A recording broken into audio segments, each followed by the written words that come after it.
देखो अगर फाइनली बात करें ना तो भाई द कोरे कैंप जो लेकर आया था भाई प्रेस्टी मैच नेपाल में, जो नए कोच ने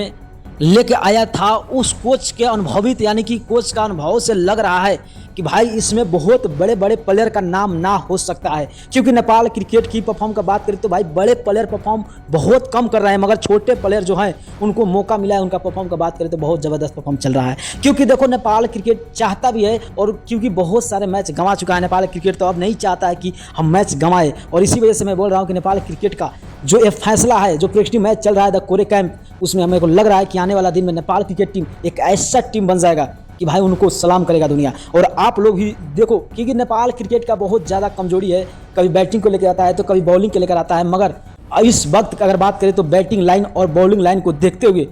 नए कोच ने बहुत अच्छा टीम का सिलेक्शन करेंगे। जो 2025 का जो CWC लीग मैच होने वाला है, उसमें भाई लग रहा है कि आने वाला मैच में यानी नेपाल क्रिकेट टीम कुछ अलग दिखने वाला है। तो आप लोग क्या सोचते हैं क्रिकेट के बारे में, कौन कौन सा प्लेयर का नाम हो सकता है, आप लोग कमेंट कर दीजिएगा। अगर नए होंगे तो चैनल को सब्सक्राइब करके वीडियो शेयर कीजिएगा, और ज़्यादा से ज़्यादा आपको क्रिकेट अपडेट यहाँ पर मिलता रहता है। ओके भाई, मिलता हूँ नेक्स्ट वीडियो पे।